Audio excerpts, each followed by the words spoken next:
మూడు నెలల తర్వాత ఈ విధంగా మీ అందరినీ కలవడం నిజంగా నాకు ఎంతో సంతోషంగా ఉంది. 3 महीने के बाद आप सबको इस तरीके से मिलना बहुत खुशी महसूस हो रहा है। ఈ 3 నెలలు మనం ఒకరికొకరు మరి దూరంగా ఉన్నప్పటికీ మనం ఆత్మీయంగా ఎంతో దగ్గరగానే ఉన్నాము. और शायद शारीरिक तौर से हम 3 महीने एक दूसरे से बहुत दूर थे, लेकिन आत्मिक रूप में हम सब इकट्ठे थे। నేను ఎందుకు చెప్పగలుగుతూ ఉన్నానంటే ఈ లాక్డౌన్ పీరియడ్లోనూ ఎంతోమంది సహోదరులు ఫోన్ చేసి అన్న ఎలా ఉన్నావు, అక్క ఎలా ఉందని అడిగారు.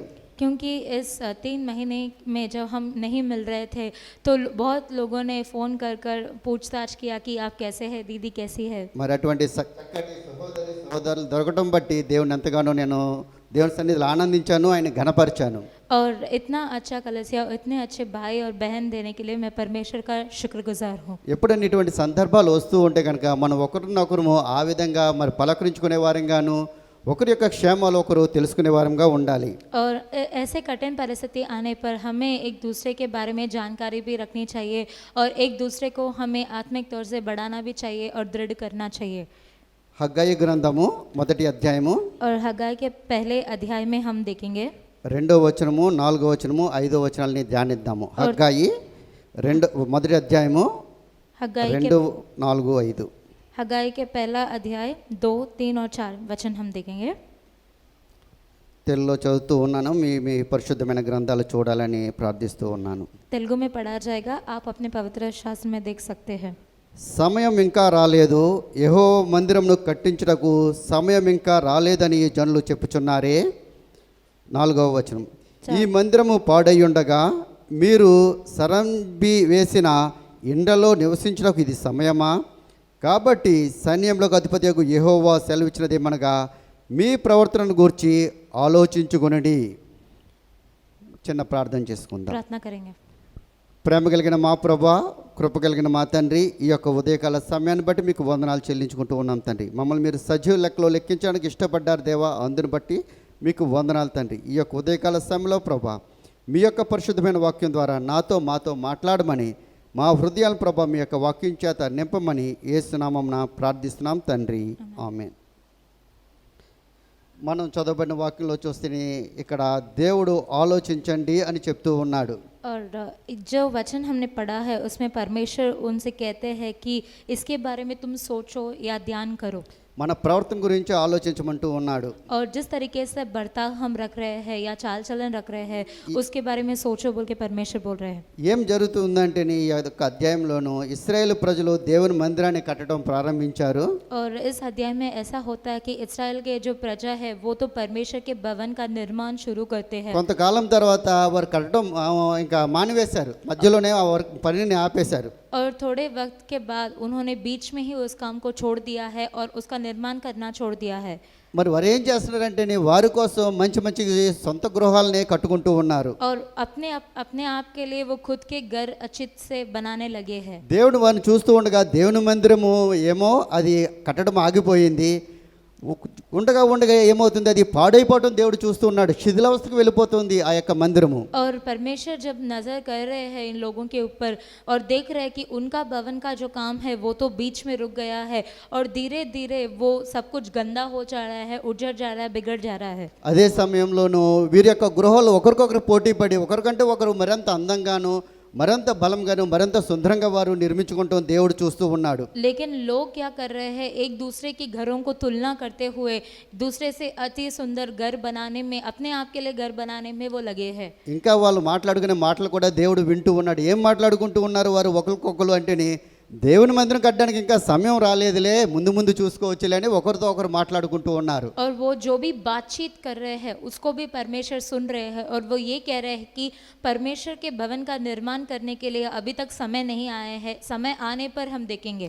దేవుని యొక్క పనిని ఎవరు ఆపు చేస్తారంటే అపవాది ఆపు చేస్తాది. और कौन परमेश्वर के कार्य को रोक देता है? शैतान उस कार्य को रोक देता है। అపవాది దేవుని యొక్క పనిని ఏదో విధంగా అడ్డుకొని కొనసాగకుండా చేస్తూ ఉంటాది. क्योंकि शैतान चाहता है किसी ना किसी तरीके से उसको उस काम को एक कुछ मुसीबतें लाकर उसको रुकवाना चाहता है। ఇక్కడ ప్రజలను కూడా అపవాది మరి ఏం ప్రలోభ పెట్టిందో తెలియదు కానీ వారు అనుకుంటున్నారు మనకి సంసారాలు ఉన్నాయి, మనకి బంధువులు ఉన్నారు, మనకి కుటుంబాలు ఉన్నాయి, ముందు మన గృహాలు నిర్మించుకుందాం, దేవుని యొక్క మందిరాన్ని, దేవుని యొక్క పనిని తర్వాత చూద్దామని అపవాది యొక్క ఆలోచనకి వారి యొక్క ఆలోచన అంగీకారం తెలిపారు.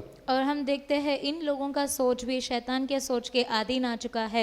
वो लोग भी केवल अपने आप के बारे में सोच रहे हैं कि उनका परिवार है, उनका घर है, समाज है, वो सब पहले वो पूरा करके बाद में परमेश्वर के बारे में सोचेंगे। దేవుడు వారిని చూస్తూ ఉండగా వాళ్ళు దేవుడికి ఇచ్చిన ప్రాధాన్యత ఇప్పుడు వారికి ఇవ్వకుండా దేవుడు వారు దేవుడికి ఇవ్వకుండా ఉంటూ ఉన్నారు. అది చూస్తూ ఉన్నాడు. మొదటి ప్రేమ వాళ్ళు చల్లారిపోవడం దేవుడు చూస్తూ ఉన్నాడు. और परमेश्वर ये नज़र कर रहे हैं और ये वहाँ पे गौर कर रहे हैं कि परमेश्वर के लिए पहले जो प्रथम स्थान उन्हें देना था, अभी वो स्थान नहीं दे रहे हैं और पहला जो प्यार था उससे भी वो दूर जा रहे हैं। అందుకే దేవుడు వారిని ఆలోచించండి, మీరేం చేస్తున్నారో మరి ఒకసారి మీరు చేస్తున్న పనిని ఆలోచించండి అంటూ ఉన్నారు. इसीलिए परमेश्वर उनसे एक चेतावनी दे रहे हैं, बोल रहे हैं कि जो तुम कर रहे हो उसके बारे में एक बार सोचो।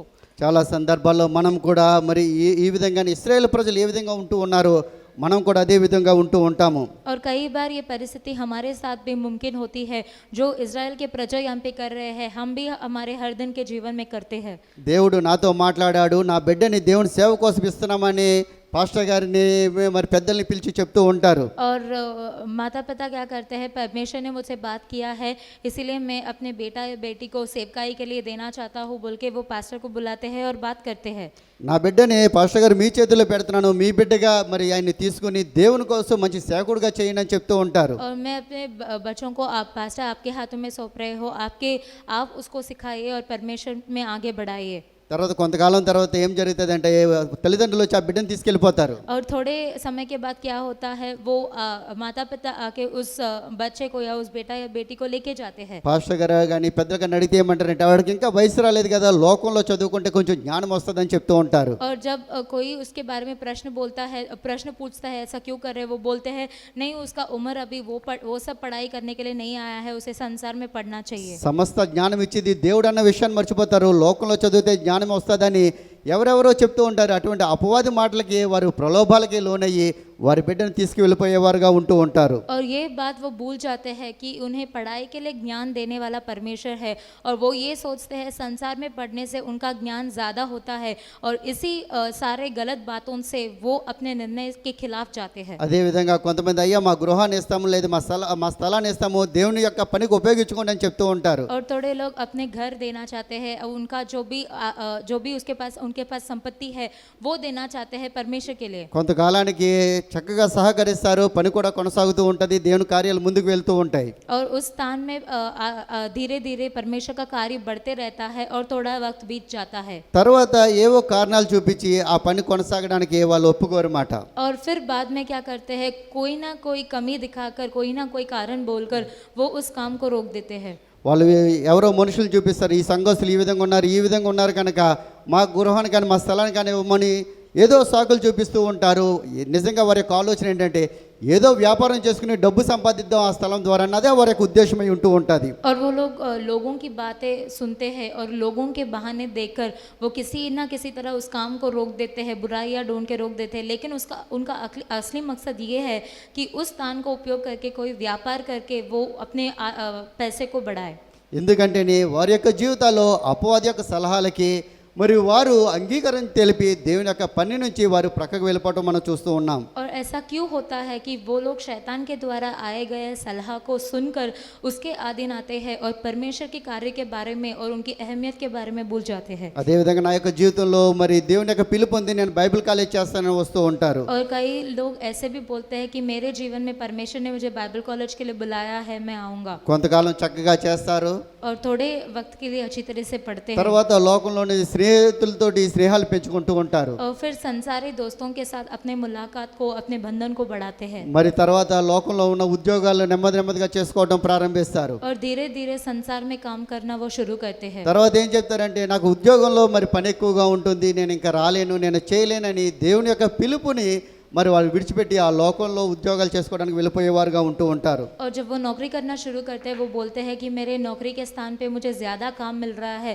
इसीलिए मैं क्लासेस को नहीं आ पा रहा हूँ, तो परमेश्वर की बुलावट को वो ठुकरा कर अपनी नौकरी पर ध्यान देते हैं। మరి కొంతమంది ఉంటారు, మరి వివాహానికి వయసు వచ్చింది కనుక ముందు వివాహం చేసుకుందాము, దేవుని పరిచర్య ఉంటే తర్వాత చేసుకోవచ్చులే, ముందు వివాహం చేసుకుని వివాహ జీవితంలో స్థిరపడదాం అనుకుంటూ ఉంటారు. और थोड़े लोग ऐसे भी सोचते हैं कि उनका उम्र जो है शादी का हो चुका है, तो वो बोलते हैं पहले मैं शादी करके बाद में परमेश्वर की सेवकाई के बारे में सोचूंगा। అదేవిధంగా చాలా ప్రత్యేకమైన వరాలు దేవుడు ఇస్తూ ఉంటాడు. మంచిగా పాటలు పాడమని, మ్యూజిక్ వాయించడం అని, ట్రాన్స్లేట్ చేయడం ఇటువంటి ప్రత్యేకమైన వరాలని దేవుడు ఇస్తూ ఉంటాడు. వీరు కూడాను కొంతకాలం చేస్తారు, తర్వాత లోకాన్ని ప్రేమించి లోకంలోకి వెళ్ళిపోయిన వారుగా ఉంటూ ఉంటారు. और हम देखते हैं थोड़े लोगों को परमेश्वर अच्छे हुनर देते हैं गाना गाने के लिए, संगीत बजाने के लिए या अनुवाद करने के लिए, वो भी थोड़े ही वक्त के लिए करते हैं, लेकिन बाद में संसार की ओर अपने ध्यान को बढ़ाते हैं। నిజంగా చెప్పాలంటే వీరి జీవితంలో దేవుని యొక్క ఏర్పాటు ఉంది, దేవుని యొక్క పిలుపు ఉంది. और सही तरीके से अगर हम सोचते हैं उनके जीवन में परमेश्वर की बुलावट है। వీరు మంచిగానే ప్రారంభించారు, అయితే తర్వాత వీరు దేవుని వైపు కాకుండా అపవాది వైపు చూశారు. और उन्होंने शुरुआत तो अच्छे तरह से किया, लेकिन उसको आगे तक नहीं बढ़ाया, उसमें और आगे नहीं बढ़े, लेकिन शैतान के सलाह पर उन्होंने ध्यान दिया। ఎప్పుడైతే వీరు అపవాది వైపు చూశారు, అపవాది వీళ్ళలోనూ అవినీతిని మరి బయటకు తీసుకువచ్చింది, దురాశను తీసుకువచ్చింది, స్వార్థాన్ని తీసుకొచ్చింది. और जब वो परमेश्वर से अपना ध्यान बटाकर संसार के ऊपर अपने ध्यान रखने लगे, तो उनके अंदर जो अधर्मिक काम है या बुरी आशा है, लालच है, उसको शैतान क्या करता है, उसको उभर के बाहर लेके आता కనుక है। వీరు దేవుని యొక్క పనిని విడిచిపెట్టి వెళ్ళిపోయారు. అటువంటి పనిని దేవుడు ఆశీర్వదించగలుగుతాడా అని మరి और उसी कारण से ये लोग परमेश्वर के द्वारा दिए गए बुलावट को, कार्य को बीच रास्ते में छोड़ के चले जाते हैं। और प्रश्न ये उठता है, क्या ऐसे कामों को परमेश्वर आशीष देगा? వారు లోకంలో వెళ్ళి చేసుకున్న పని దేవుడు ఆశీర్వదించలేడు. क्या वो जब संसार में परमेश्वर की बुलावट को छोड़कर संसार में काम करते వారు हैं కొంతకాలానికి అంటారు, అయ్యా నా జీవితంలో కష్టం వచ్చింది, శ్రమ వచ్చింది, వేదన వచ్చింది అని ప్రార్థించండి అంటారు. और उस काम को परमेश्वर आशीषित नहीं कर सकते, और बाद में वो आते हैं प्रार्थना के लिए कि मेरे जीवन में बहुत समस्याएं हैं। అంతే తప్ప వారి యొక్క హృదయ ఆలోచనలో మార్పు ఉండదు కనుక వారిని దేవుడు మరి ఆ యొక్క పరిస్థితుల నుంచి వెంటనే తొలగించలేడు. और उनके सोच में कभी भी बदलावट नहीं लाना चाहते हैं वो लोग, इसीलिए हम देखते हैं उनके जीवन में भी समस्याओं में बदलावट नहीं आती है। దేవుడు చూస్తే ఆయన నమ్మకమైన వాడు, ప్రేమ కలిగిన వాడు, ఓర్పు సహనం కలిగిన దేవుడు. और परमेश्वर बहुत हमसे सहनशीलता रखते हैं, प्रेम रखते हैं, और अपने और वो बहुत विश्वास योग्य है अपने प्रजा के प्रति। అందుకే ఆయన ఏమని చెప్తున్నాడంటే మీ ప్రవర్తన గురించి ఒకసారి ఆలోచించండి అని మనల్ని హెచ్చరిస్తూ ఉన్నాడు. इसीलिए परमेश्वर अपने लोगों को यहाँ पे एक चुनौती दे रहे हैं कि अपने चाल चलन के बारे में एक बार गौर से सोचो। అపవాది అయితే తర్వాత ఏం జరుగుతుందో చూపించలేదు, స్వల్పకాలిక మరి లాభాలు చూపించింది. దేవుడైతే దీర్ఘకాలిక నష్టాలు ఏ విధంగా ఉన్నాయో 6వ వచనంలో ఆయన చూపిస్తూ ఉన్నారు. और हम 6 वचन को जब हम पढ़ते हैं, तो शैतान तो केवल थोड़े वक्त के लिए आने वाले खुशी के बारे में, आनंद और लाभ के बारे में बताता है, लेकिन परमेश्वर आने वाले मुश्किलों के बारे में, बहुत काल तक जो रहेगा उसके बारे में बोलते हैं। వారి జీవితంలో ఎంతగా నష్టపోతున్నారో 6వ అధ్యాయంలో 6వ వచనంలో దేవుడు చక్కగా వారికి చూపిస్తూ ఉన్నాడు. और 6 वचन को जब हम पढ़ते हैं, तो वहाँ पे स्पष्ट रूप से परमेश्वर ये बताते हैं कि किस तरह के मुश्किलों को उन्हें सामना करना पड़ेगा। వారు విస్తారంగా విత్తారు, కానీ కొంత పంట కోసారు. और वो बहुत आयक से वो बीजों को बोते हैं, लेकिन बहुत कम उनकी कटाई होती है। ఒక గింజను వేస్తేనే ఎన్నో విస్తారమైన గింజలను తెస్తుంది.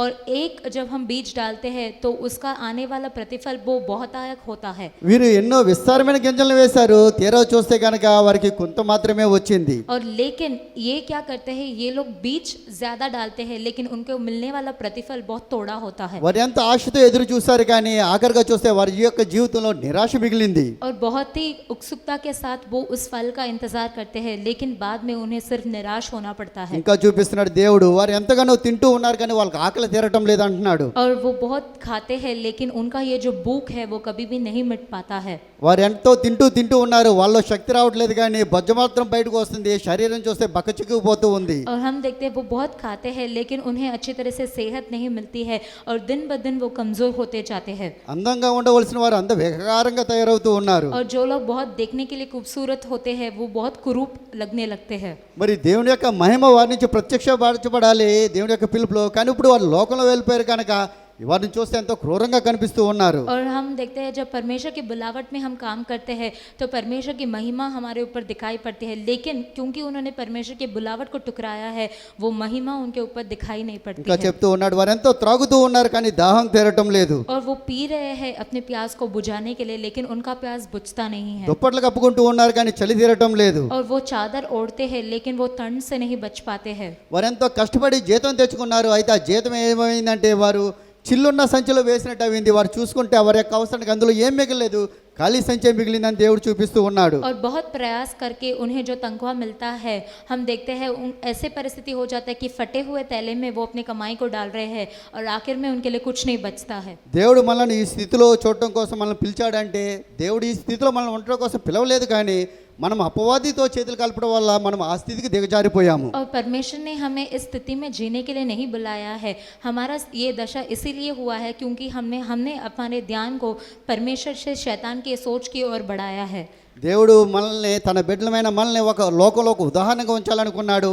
और परमेश्वर चाहते हैं कि उनके जो संतान है हम इस संसार में एक उदाहरण बने। మన ద్వారా గొప్ప కార్యాలు చేయాలనుకుని తన మహిమను చాటాలని ఆయన ఆశపడ్డారు. और वो ये आशा रखता है कि हमारे द्वारा महान कार्य करके उनकी महिमा को लोगों को दिखा पाए। ఆయన ఏమంటూ ఉన్నాడంటే, ఒకసారి మీ ప్రవర్తన గురించి ఆలోచించమంటూ ఉన్నాడు. इसीलिए परमेश्वर एक चेतावनी दे रहे हैं कि अपने मार्ग के बारे में एक बार सोचो। మన ప్రవర్తన గురించి మనం ఆలోచించి సరి చేసుకుంటే కనుక మనం ఏ విధంగా ఉండబోతూ ఉన్నామో దేవుడు 2వ అధ్యాయము 9వ వచనంలో చూపిస్తూ ఉన్నాడు. और दूसरे अध्याय के 9वें वचन में हम देखते हैं कि जब हम अपने चाल चलन को ठीक करते हैं और अच्छी तरीके से जीते हैं, तब हमारा परिस्थिति क्या होगा ये जताया जाता है। మీరు కట్టడం ఆపేసిన మందిరాన్ని తిరిగి ప్రారంభించి సంపూర్తి చేస్తే కనుక నేను దాన్ని నా యొక్క మహిమతో నింపుతానంటూ ఉన్నాడు. और परमेश्वर बोल रहे हैं, जो काम तुमने अधूरे छोड़ दिए हैं, मेरे भवन को अगर तुम वापस निर्माण करोगे तो मैं उसमें अपनी महिमा को भरूंगा। మీరుంటున్న ఈ యొక్క ప్రదేశాన్ని నేను ఎంతో సంతోషంతో సమాధానంతో నింపుతానని దేవుడు మరి ఆ యొక్క 9వ వచనంలో చెప్తూ ఉన్నాడు. और उस 9वें वचन में हम ये भी देखते हैं, जहाँ पे तुम जी रहे हो, रह रहे हो, निवास कर रहे हो, उसको भी मैं आनंद से और शांति से भरूंगा। కనుక మనం ఏ యొక్క పని అయితే ప్రారంభించున్నామో ఆ పనిని మరి తిరిగి ప్రారంభించి ముగించే వారంగా మనం ముందుకెళ్దాం. इसीलिए आइए हम ऐसे जन बने, शायद हमने बहुत काम अधूरे छोड़ दिए हैं, फिर से जाकर हम उसके निर्माण को शुरू करें। మరికొన్ని చెప్పి నేను ముగిస్తూ ఉంటాను. మన యొక్క జీవితంలో ఏ విధంగా దేవుని యొక్క పనిని మనం ఆపివేస్తూ ఉంటామంటే, और किस तरीके से हम हमारे आत्मिक जीवन में परमेश्वर के कार्य को रोक देते हैं। లాక్డౌన్ పీరియడ్లో నాకు సరిగ్గా జీతం రాలేదు కదా అని దశమ భాగాలను దేవునికి పని కోసం ఇవ్వటం మానేస్తాము. थोड़े ऐसे है कि लॉकडाउन में मुझे तनख्वाह नहीं मिला है ठीक से, इसीलिए मैं अपना दशमांश नहीं दूंगा। ఫెయిత్ మిషన్ కానుకలు ఇస్తామని దేవునితో ప్రమాణం చేస్తాము, వాటిని ఆపేస్తాము. और हम ये वादा करते हैं परमेश्वर से, मैं फेथ मिशंस का मैं भेंट दूंगा, लेकिन उसको भी रोक देते हैं। నా సమయాన్ని ఇచ్చి దేవుని కోసం పని చేస్తామంటాము, ఆ సమయాన్ని మనం దొంగిలించి వేస్తాము, తిరిగి ఆయనకి ఇచ్చేద్దాం. और फिर से हम बोलते हैं कि मैं अपना समय देकर परमेश्वर की सेवा करूंगा, लेकिन उसको भी हम रोक देते हैं। బైబిల్ కాలేజ్ కోసం వచ్చి మానేసిన వారు ఉన్నారు, వారు తిరిగి మరి రావాలని కోరుకుంటూ ఉన్నాను. और बहुत सारे लोग हैं जिन्होंने बाइबल कॉलेज को शुरू किया, लेकिन बीच में से रोक दिया, फिर से उन्हें शुरू करना चाहिए। మన ప్రదేశాలను మన వస్తువులు ఎట్లనైతే దేవుని కోసం ఇస్తామన్నామో అట్లని దేవుని చేతిలో పెడదాము. దేవుడు వాటిని మహిమకరంగా ఆయన ఆశీర్వదించే దేవుడుగా ఉంటూ ఉన్నాడు. और जो भी हमने परमेश्वर से वाचा किया है कि ये सब मैं आपको दूंगा, हम उसे दे, और तब परमेश्वर हमें आशीष से भरेंगे। మరి పౌలు చూస్తే కనుక పౌలు తనకు అప్పగింపబడిన పనిని ఎంతగానో సంపూర్తి చేసి ఉన్నాడు. और प्रेरित पौल को जब हम देखते हैं, उसके जीवन में उसको सौंपा गया कार्य को उसने बहुत बखूबी से निभाया है। అందుకే రెండవ తిమోతి 4:7 అంటాడు, నేను మంచి పోరాటం పోరాడాను, నా కోసము మరి ఒక మంచి కిరీటం దేవుడు ఉంచి ఉన్నాడు అంటాడు. और दूसरे तिमोथेयुस के दूसरा 4 अध्याय और 7वें वचन में हम देखते हैं, वो बोलता है कि मैंने एक अच्छा युद्ध लड़ा है और मेरे लिए एक मुकुट इंतजार कर रहा है। అంటూ ఏమంటాడే, నా కోసమే కాదు, ఎవరైతే ఆయన యొక్క పనిని ఈ విధంగా మరి కొనసాగించి ముగిస్తారో వారందరి కోసం నీతిమంతుడైన దేవుడు అటువంటి కిరీటాల నుంచి ఉన్నాడు. కనుక మీ పనిని మీరు మరి సంపూర్తి చేయండి అని మనల్ని దేవునిలో పౌలు మనల్ని ప్రోత్సహిస్తూ ఉన్నాడు. और हमें इस बात से भी वो प्रेरित करता है कि ना कि सिर्फ मुझे, लेकिन जो भी अपने कार्य को परमेश्वर के द्वारा दिए गए कार्य को शुरू करके उसे खत्म करता है, उसको परमेश्वर जरूर मुकुट देंगे। కనుక ఏ యొక్క పని అయితే మనం ప్రారంభించామో దేవుని యొక్క సహాయంతో దాన్ని సంపూర్తి చేద్దాం. इसीलिए जो भी कार्य हमने शुरू किया है, आइए परमेश्वर की सहायता से हम उसे पूरा करें। దేవుడి యొక్క వాక్యాన్ని ఆశీర్వదించి దీవించును కాక. परमेश्वर इस वचन Thank को you. आशीष दे। धन्यवाद।